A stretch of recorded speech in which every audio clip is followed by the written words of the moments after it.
이 말이 미국 교육학계의 중요한 원리입니다. 문제가 있는 것은 살아있게 하는 도구가 됩니다.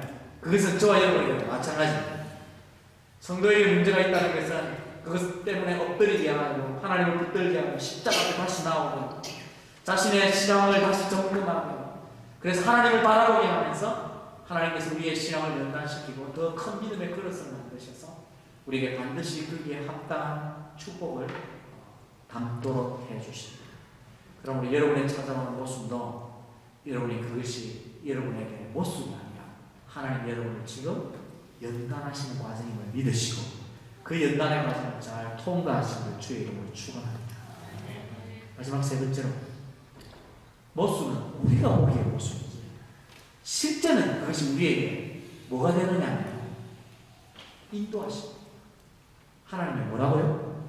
인도하심. 우리가 찬양할 때 하나님 나를 인도해달라 그러잖아요.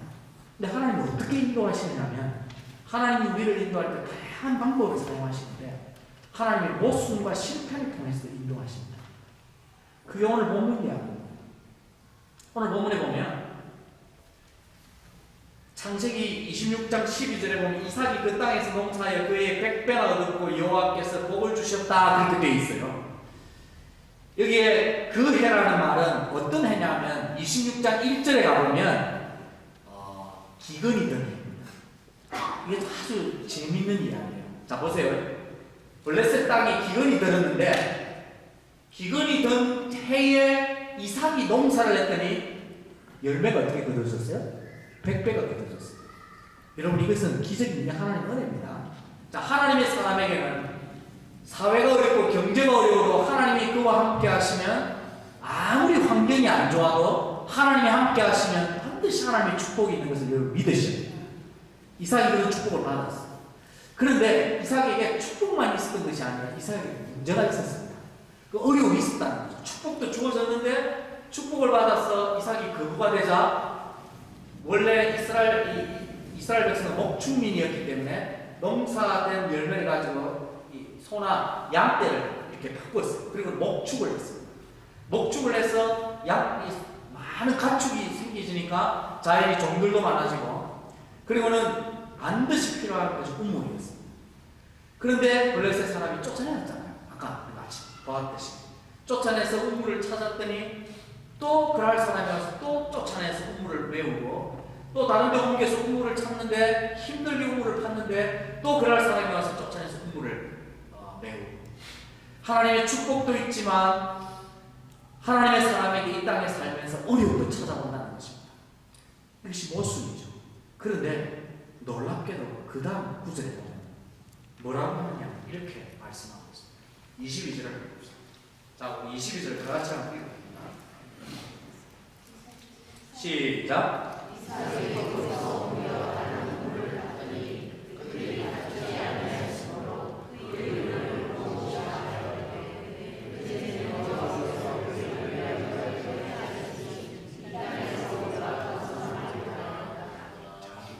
블레셋 사람에게 또 그랄 사람에게 쫓김을 당해 쫓겨 갔는데 그 땅이 무슨 땅이었어요?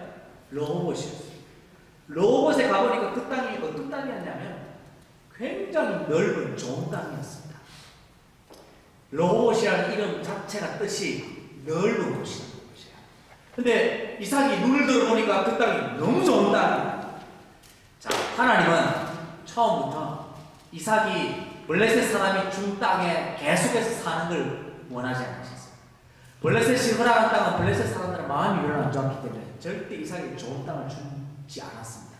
하나님은 본래 이삭을 정말 좋은 땅인 로봇에 옮기기를 원하셨어요. 그런데 이삭이 하나님이 딱 나타나서 이삭에게 너 로봇으로 바로 가 이랬으면 바로 갔을 텐데 하나님의 말씀이 없이 계획을 섰고 이삭을 해야 되는데 이삭이 보니까 자기 눈에 보기에 좋은 가까운 땅으로 가서 우물을 판 거예요. 근데 하나님은 그곳에 이삭이 정착하기를 원치 않는 거죠. 만약에 그곳에 문제가 없으면 어떻게 할까요? 그냥 이삭이 사는 거죠. 그런데 하나님이 그곳에 이삭을 두기를 원치 않고 로봇을 보내기 위해서 문제를 주시는 거예요. 문제를 주니까 그것을 털고 또 다시 옮기는 거죠. 옮겼는데 또 하나님이 계획한 것이 아니야. 그러니까 또 문제가 찾아가는 거죠. 그래서 그것을 털고 옮겼는데 보니까 어디로 갔습니까? 르호봇으로 갔습니다. 그런데 그곳에서 하나님 문제를 막아주셨어요. 르호봇에서는 더 이상 쫓아내는 일이 없었습니다. 원래 하나님이 처음부터 이삭에게 좋은 땅 르호봇으로 보내려고 했는데 이삭이 그걸 알지 못하고 다른 곳에 정착하려 하니까 하나님이 실패하게 하시고 또 실패하게 하시고 그래서 본래 하나님이 계획한 것으로 이끄신 것입니다. 여러분 때때로 예수 믿는 사람에게 실패는 하나님의 인도하심이 된다는 사실을 믿으시기 바랍니다. 내가 내 생각을 가지고 계획하면 될 것 같아서 하나님의 기도하고 최선을 다해서 할 수 있지만 때로는 하나님 그걸 적게 하실 때가 있어요. 왜냐하면 하나님은 그보다 더 다른 것을 계획하시고 더 유익한 걸 계획하시고 더 크거나 넓은 좋은 것을 계획하십니다. 그래서 저는 이 르호봇이라는 말을 참 좋아합니다. 제가 힘들고 어려울 때마다 하나님 곧 나에게 르호봇이 있겠죠. 이렇게 기도하면 마음이 참 좋아요.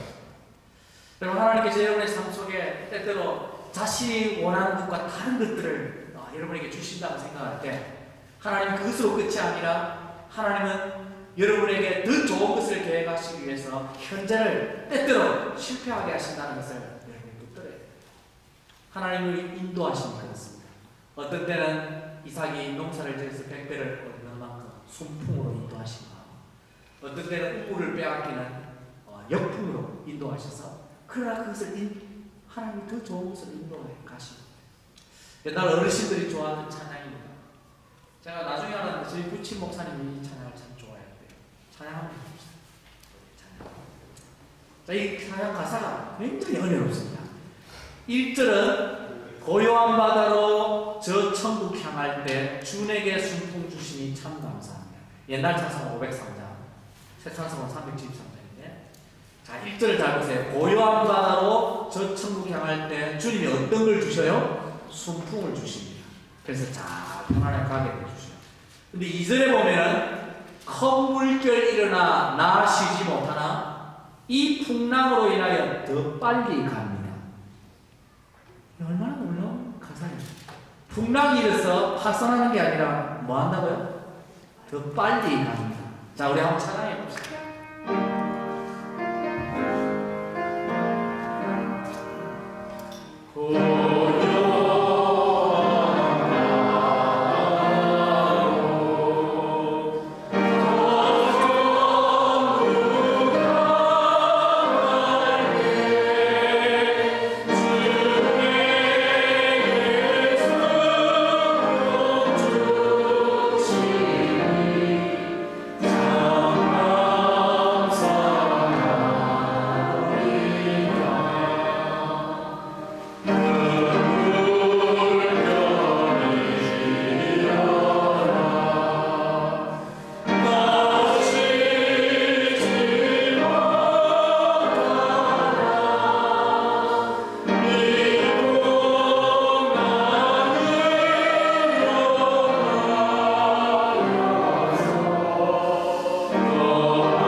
우리는 사실 모습을 만날 때 문제가 뭐냐면 다 미래를 보지 못하기 때문에 절망하는 것이죠.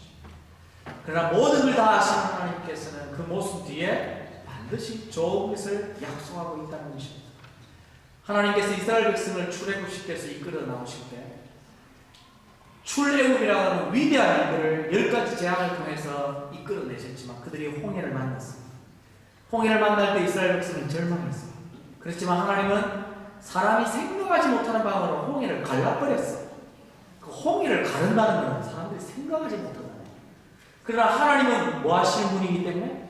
전능하신 분이기 때문에 사람이 생각하지 않는 걸 하실 수 있는 거예요. 홍해를 가르치셔서 홍해를 건너게 하시고, 여러분 때때로 우리 삶에 홍해를 만나도 하나님은 그 홍해를 뭐 하실 수 있는 분이나 가르칠 수 있는 분이다. 내가 그 믿음을 가질 때 홍해가 갈라지는 것입니다. 그러므로 우리의 전능하신 하나님을 우리가 얼마든지 맛볼 수 있습니다. 그 하나님의 능력으로 살 수 있다. 홍해를 지나고 난 다음에 3일길을 지나자 물이 없었어요. 이스라엘 백성이 원망하죠. 그런데 하나님은 이스라엘 백성은 물이 없어서 사막에서 목말라 죽이게 하시려고 하는 게 아니라 이스라엘 백성들을 실제로는 어디에 가게 하시려면 출애굽기 15장에 보면 엘림으로 가서 안식을 주려고 하셨어요. 그런데 엘림에서 비록 몇 킬로 떨어지지 않아 11킬로 정도밖에 떨어지지 않은 마라에서 이스라엘 백성이 우리 죽는다고 하나님의 아우성치고 거기서 더 이상 못 간다고 원망을 하고 원망을 해서 하나님이 할 수 없이 썬물을 단물로 바꿔서 물을 줘서 먹이는데 이게 반나절도 안 가서 갈 수 있는 곳에 보니까 하나님 그곳에 사실은 좀 더 전진하면 본문 성경에 보면 뭐라고 되어 있냐면 12물샘이 있고 70그루 종려나무가 있는 오아시스, 사막의 오아시스를 예비해 놓으셨어요. 그런데 이스라엘 백성이 그걸 뭐하니까? 보지 못하니까 원망하는 것입니다. 우리 삶에도 문제가 찾아올 때는 문제만 보이지 그 너머에 하나님 뭘 예배해 오신 것을 보지 못하는데 그것을 보는 것은 믿음의 일입니다. 내가 이 문제를 만나지만 이 문제의 곁에 이 문제 뒤에 하나님이 나에게 엘림과 같은 축복을 약속해 놓았다는 사실을 여러분이 믿으실 수 있기를 바랍니다. 그리고 하나님은 우리를 그 엘림으로 이끌기를 원하십니다. 그래서 하나님 우리에게 약속하신 말씀이 있죠. 예레미야 29장 11절에 이렇게 말씀하십니다. 여호와의 말씀이니라 너희를 향한 나의 생각은 내가 하나니 뭐요? 평안이요 재앙이 아니라 너희에게 미래와 소망을 믿으시기 바랍니다. 이 말씀을 믿으십시오. 뿐만 아니라 예수님께서 말씀하시기를 너희가 악한 자라도 좋은 것을 자식에게 줄 줄 알고 하물며 하늘에 계신 너희 아버지께서 구하는 자에게 뭘 좋은 것으로 주지 않고 하나님은 저와 여러분에게 좋은 것을 주기를 원하십니다. 그런데 우리는 문제를 만나면 그 문제 옆에 그 뒤에 하나님 또 다른 길을 여시고 축복을 주신다는 사실을 보지 못하는 것이 문제입니다. 그래서 헬렌 켈러가 이런 말을 했어요. 헬렌 켈러가 앞을 보지 못하며 평생을 살았던 그에게 이 진리를 깨닫자 이런 얘기를 했습니다. 행복의 문 하나가 닫히면 다른 문이 열린다. 그러나 우리는 되게 닫힌 문을 멍하니 바라보다가 우리를 향해 열린 문을 보지 못한다고 말했습니다. 여러분 우리는 하나님의 사람입니다. 우리는 믿음의 사람입니다. 여러분 복음의 사람입니다. 하나님의 전능하심을 맛볼 수 있는 사람이기 때문에 여러분이 문이 닫히고 모순이 찾아오면 그것만 바라보지 마시고 하나님께서 그 옆에 혹은 그 너머에 무엇을 예배해 놓으신지 믿음으로 볼 수 있는 축복을 가지시기를 주의 이름으로 축원합니다. 여러분 우리가 이 땅에서 다 성공하지 못할지라도 우리에게는 최우선이라는 게 있습니다. 반드시 하나님께서 우리에게 마지막 날 주실 엄청난 영광이 있습니다. 여러분 그것도 바라볼 수 있어야 됩니다. 성경에 보면은 모든 사람이 세상적으로 다 믿음의 사람이 성공한 것은 아닙니다. 어떤 사람은 설교 한번 하다가 죽은 스데반 같은 사람도 있고 스데반이 목회자로 부름을 받았고 설교 한번 하고 죽었어요. 세상 사람들 보면 그를 목회 실패자라고 말하겠죠. 그러나 성경은 그를 하나님이 위대하게 영접한 하나님의 사람이라고 말씀하십니다. 최우선미를 볼 수 있어요. 여러분 시간이 좀 가지만 이야기를 좀 드리고 싶습니다. 그리고 마지막으로 제가 조금 요약해서 끝내도록 할게요. 마이클 그리피스가 아주 재밌는 책을 지었어요. 그게 뭐냐면 이런 기억상실증에 걸린 신데렐라. 오늘날 그리스도인들을 가만히 바라보면 기억상실증에 걸린 신데렐라 같이 보인다는 것입니다. 무슨 얘기냐면 최근에 신데렐라 영화가 나왔죠. 저는 보진 않았는데 아주 잘 만들어졌다던데 신데렐라의 핵심적인 스토리는 이거 아닙니다. 신데렐라의 지금 처지는 계몽 밑에서 고생하고 고난받고 가난하고 낡은 옷을 입고 이렇지만 밤 12시가 되면 놀라운 일을 경험하지 않습니까? 자기를 눈이 자기에게 딱 꽂힌 왕자가 기다리고 있잖아요. 그죠? 그리고 왕자가 지금 신데렐라를 찾고 있나요? 안 찾고 있나요? 찾고 있잖아요. 그리고 자기를 찾는 왕자를 만나기만 하면 신데렐라 이상은 완전히 펴니다.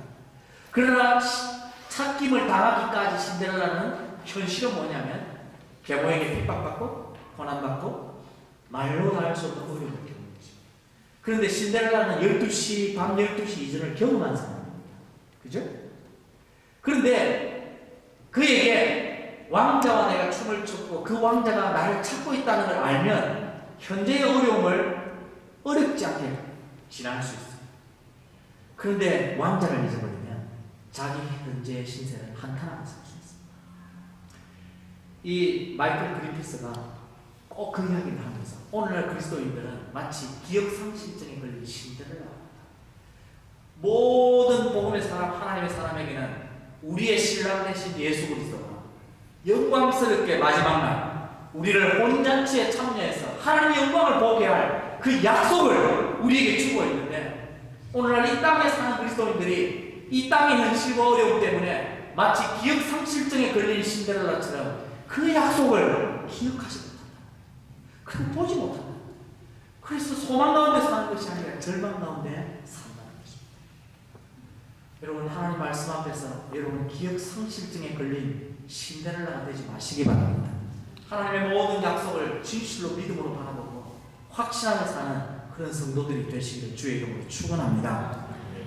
하나님이 우리에게 보여주신 말씀은 우리가 이 땅에서 믿음으로 살고 경건하게 살아도 모순을 만날 수 있고 핍박을 당할 수 있는데, 그것은 우리가 보기에 모순이지 하나님 측에서 보면 실은 우리에게 축복이고 연단이고 인도하심이라는 이 사실을 반드시 기억하셔야 됩니다. 이것을 기억하면 문제를 만날 때 여러분이 다른 태도로 살아갈 수 있습니다. 어떤 태도로 살아갈 수 있냐면 세 가지를 제가 간단하게 정리해 드리겠습니다. 첫째는 여러분에게 찾아오는 모든 문제 속에서 기뻐할 수 있습니다. 성경이 이렇게 말합니다. 형제들아, 너희가 여러 가지 시험을 만나면 온전히 뭐하라? 기쁘게 여기라. 문제 속에서 기뻐하는 사람, 이것은 세상 사람들이 보면 그야말로 정신 이상자죠. 그러나 믿음의 사람에게는, 하나님의 사람에게는 문제 뒤에, 문제 너머에 축복이 있고 이 연단을 끝나고 나면 하나님이 어떤 걸 주신다는 걸 알고 인도하심이 있다는 걸 아는 사람에게는 문제를 만날 때에 기쁘게 그 문제를 대면할 수 있습니다. 문제를 즐기십시오.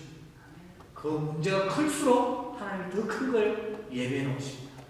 어려움은 더 어려울수록 하나님 더 큰 축복을, 더 놀라운 영적인 깊이를, 그리고 하나님의 큰 인도하심이 있습니다.